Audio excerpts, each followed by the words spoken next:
So, Christophe, thanks for that we could have this little chat. Thank you. Thank you for you. And you've been around since the origin of Irnop. Yes, the origin of my involvement in Irnop was a trip that Rolf Lundin made in France 1 year before the first Irnop. And I had just finished a very interesting research with Renault, where I followed the Twingo project, which was an emblematic project by Renault. And the originality of this project was that for the first time, they had a project director. So they transformed the organization. So the director, I knew him because he was in the same school as I was, engineering school. And he asked me if I wanted to follow and deep dive in the project to evaluate and feedback the new way to implement projects in this firm. And so I had just finished that. I have made a book, and Rolf, in his trip around France, wanted to know what's happening on project management in France. And somebody said, oh, there is a guy in École Polytechnique who has just made a book which is rather well known, and so go and see it there. So one morning I saw Rolf wandering in a management research center, Centre de Recherche en Gestion of École Polytechnique, and we discussed. We were very fitted in terms of epistemology and subject, because he favored also interactive research with firms. And so that was the origin. Then after he asked me if I wanted to be in the new Graal, the new tribu of project management, which name was Irnop then. And so I agreed, of course. And I was in the first meeting in Lycksele with Anders. Anders was there too, Anders Söderholm. Okay. And how was that meeting then? Oh, that was great. Great experience. I don't know if you saw the movie Shining. Yes, it was a little like that. An hotel for us. We were about 40 or 50. I don't remember exactly. Just for us, completely empty except from us. And it was lost in the middle of nowhere with heavy snow everywhere. And of course, I, as everybody there, remember the special event. The special event was to have in France we call it méchoui, but it's a barbecue of deer. I think it was deer barbecue. I don't know, it's 2 kilometers from the hotel. And we were supposed to go there by a snow... scooters? Or? Yes, scooters. And so it was a cocktail for before lunch, then lunch.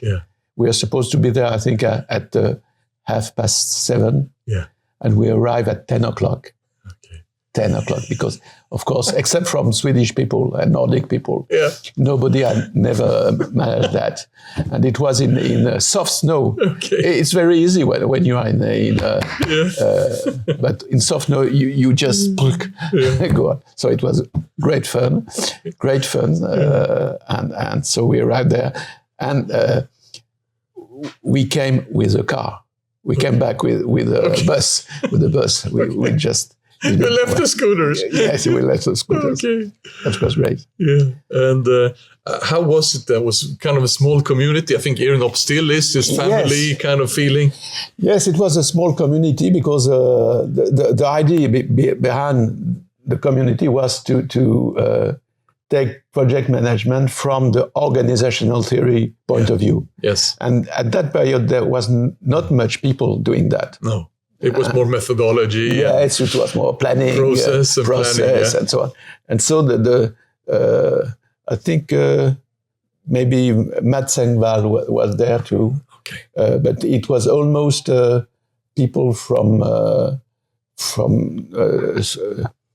Scandinavian countries, and I think that we were 2 or 3 from France. I went with one of my PhD, I think. Okay. Yes. And how do you feel now? I think it's 30 years yes, afterwards. 30 years. And seeing this Irnop community gathering again. I will present a talk about the evolution of projectification. Yes. And projectification was in my first communication in Lycksele. So what happened still? And I think it's a really good term. So it inspired a lot of people to look into this. Yes, and the funny thing is that when I took this term, it was because I'm not good, as you can see, I'm not good in English.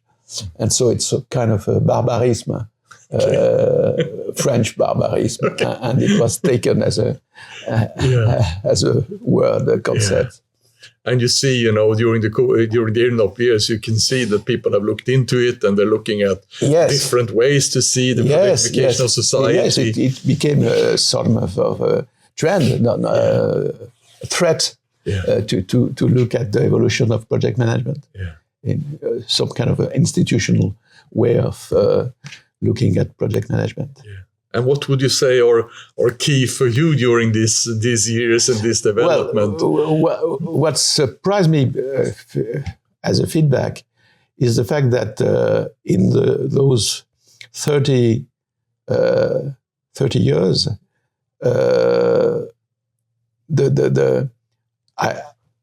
I stick to this object. Yeah.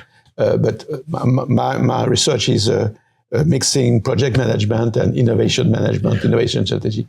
But I stick to this subject because all the firms and the society in general has changed a lot. Yeah. What we call project in the 90s is not what we call project in the 20s. And now look at the debate here on project and grand challenges and so on. So there is a continuous evolution of the notion that call for new questions, new issues.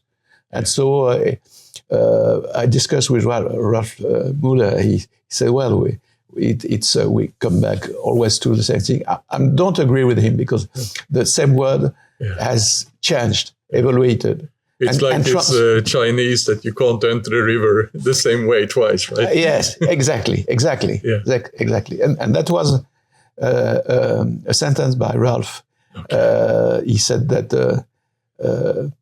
social science were rather, and management science was deceiving because when we say a word or concept, the field, the empirical, the actors get it and put it in action. Yeah. And so we cannot, as a hard science, validate with a hard science test. But that's the bad side. But the good side is that there is always new question, new issues. Yeah. So you never end to make funny research. Yeah, and you still collaborate, I know, with the automotive industry. You wrote a piece on battery electric vehicles, I think. Yes. Recently. So. Yes, well, when you see the sector, well, I had a team with many former PhD students. They became professors and so on. So we studied project management rise in many sectors, but I kept on auto industry because the transformation was very, very great. In the 90s, the first project I studied, it was a very French project. And after that, you had the globalization of the firm, and Renault, of course, Carlos Ghosn going to abroad, Nissan Alliance and so on. And now you have the question of electric transition, the self-driving cars and ownership of cars. Yes, a lot of things in the air now. Yes. So the transitions are permanent. Yeah. And what's very interesting in auto industry is that survived to peak oil. They survived to Volkswagen scandal. They survived to every big shock because they redefined themselves. Yeah. And in this redefining projects are very important. So thanks, Christophe Midler, for having this little chat with us, and really great to see you at Irnop. Thank you very much.